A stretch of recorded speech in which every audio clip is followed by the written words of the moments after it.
Here are 8 reasons why the narcissist chose you, and I can tell you it's not because you're weak or stupid.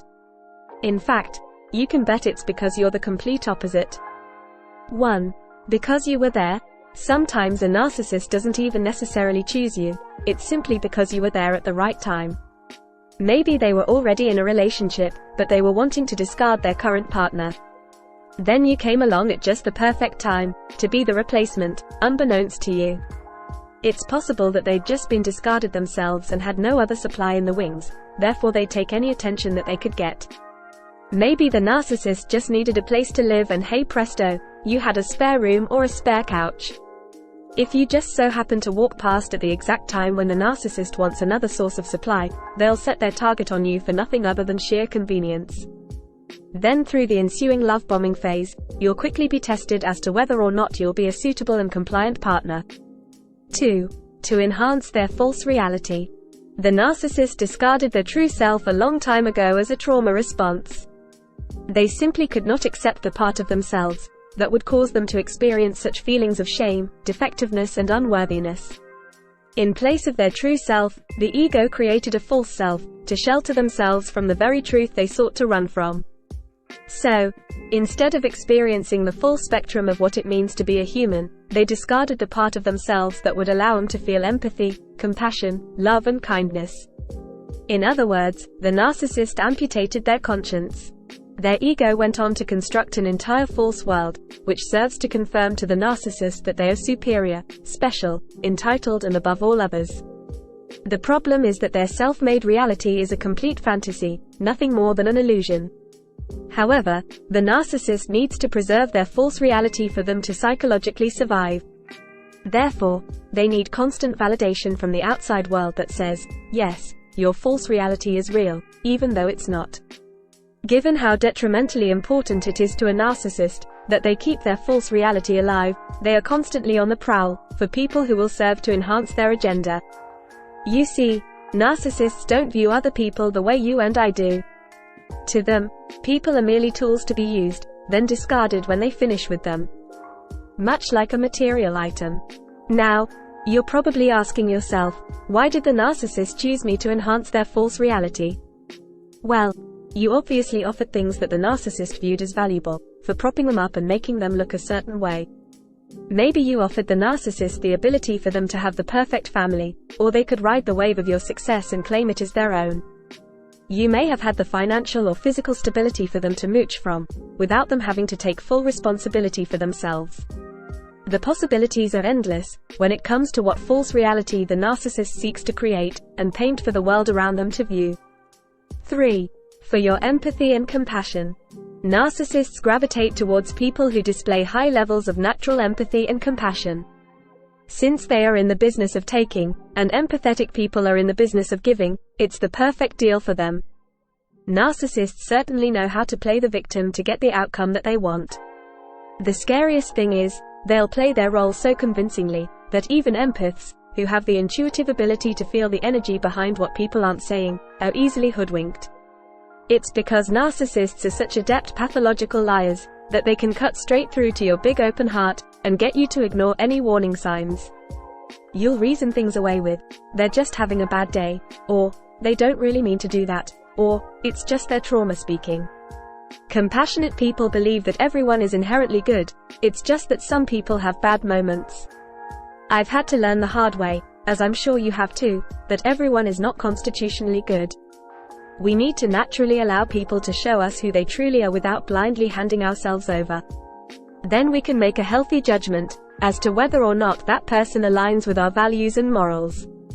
If not, we have the sovereign right to bow out and walk away. 4. For your ability to go along with their storyline. Narcissists are among the most skilled liars to walk this planet. They will look you dead in the eye and tell you such an outrageous lie or half-truth, without batting an eyelid. The narcissist would have been sussing you out from the very first moment they met you. They would have been testing the waters, to see how well you accept their version of things without questioning it. Along with this, they were seeing how easy you were to manipulate into their way of thinking, if you did hit topics of difference. If you were easily swayed to their point of view, they wanted you for that. As we've discovered, The problem with the narcissist's false reality is that it requires the affirmation of other people outside of themselves, to be constantly confirming that their version really is real. That's why they need those around them, to be consistently going along with their warped storyline at all times. If you defy their version of events, their ego will line you up for annihilation. The narcissist believes, in all of their false superiority and perfection, that the problem is never them, it's you for challenging their false reality. This is when they will cruelly discard you, punish you, and smear you to anyone who will listen. In their world, you have now become public enemy number one. By challenging their false reality, you are now a threat to their whole existence, and you must be eliminated before you expose them. Being unmasked would destroy everything that they've constructed, which is a fate worse than death for them.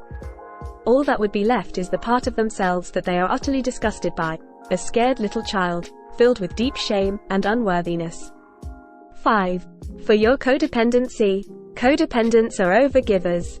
Through their own emotional neglect in childhood, they seek validation and approval from those around them, by putting others first at all times. They need to feel needed, which helps them to feel like useful and worthwhile human beings. Codependents never ask for anything in return, although they're always hanging on to the hope that someone will see all that they do, and throw them a breadcrumb of approval. Since narcissists are in the business of taking, this comes as music to their ears. Narcissists don't want a relationship built on give and take.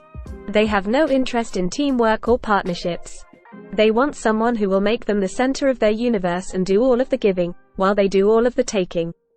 Codependents are so commonly found with narcissistic partners, because the narcissist knows exactly how to trigger the codependent's inner wounds, and use them against them. The whole trauma bonding process is built around this, which ends up making the codependent believe that the narcissist is their only source of love, validation, security and approval. The sad truth is that the narcissist offers none of those things. They simply breadcrumb them to their partner in such small, infrequent morsels, that the codependent feels lucky enough to be getting anything at all. To understand more about the codependent and narcissist dynamic, check out my other video, Why Do Codependents Attract Narcissists? 6. For your strength. A narcissist doesn't want someone weak, who will give up at the first warning sign. They want a fighter, someone who will go the distance, and put in the effort to really make the relationship work, despite all of the setbacks they put in place. They want someone with strong ethics, who works hard, and will not give up on the relationship without giving it all they've got. They also don't want someone who makes them look weak. While at first, your strength is something that the narcissist is highly attracted to, over time it's the very thing that they will chip away at. Once they stop idealizing you, they want someone who's submissive and will go along with their false reality, without pointing out any of their flaws, which they utterly reject and refuse to see. For the narcissist to be the puppet master, you must be the obedient puppet. For them to be in control, you can't be too strong that you will overpower them. For the narcissist to perceive themselves as superior, you must be in a position of inferiority. 7. For your lack of boundaries. People with low boundary function are usually those who've experienced neglect of some form in childhood. Whether it was physical or emotional neglect, the trauma is the same. They learned through their caregivers that to be loved, they needed to be either tending to the needs of the adult, or pleasing the adult in some way. Their own needs were secondary, so they never learned how to have a healthy boundary function for their own self-worth, protection and survival. When these people enter the world as adults, that same childhood trauma still very much lives inside of their cellular bodies. They will go into relationships trying to fix the problems of their childhood. In other words, people with low or no boundaries will seek the love, approval, and validation that they never received as a child, from their partner. And as they learnt as a youngster, to gain what they're so craving, they'll always put the other person first, no matter what that person is expecting them to hand over. Lastly, 8. For your ability to take on the responsibility of others. People who have strong ethical and moral standings are often the first to jump in and take on the responsibility of others. As you can imagine, this has the narcissist rubbing their hands together in glee. One of the hallmarks of a narcissist is the absolute refusal to take responsibility for their own words and actions.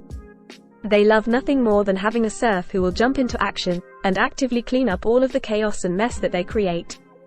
As a response to the narcissist rejecting their true self, and any possible flaws that they may have, they utterly refuse to be accountable for any of their negative or toxic behaviors. On a deep subconscious level, they know that if they ever admit fault, then their whole false reality will come crumbling down around them. So, whenever the narcissist has a millisecond of feeling anything that they don't wish to acknowledge, they will immediately throw it onto someone else to deal with. This is where you come in. Narcissists love overachievers and rescuers, who willingly take on the mess of other people, in the hopes of trying to help them. Their ego says, "You must take my pain away and wear the burden of my problems." They are not mine to deal with. The narcissist loved how willing you were to clean up their mess, both emotional and physical, without question. They never appreciated any of what you did for them, it was merely expected of you as a bare minimum. For more on narcissism, head to unmaskingthenarc.com.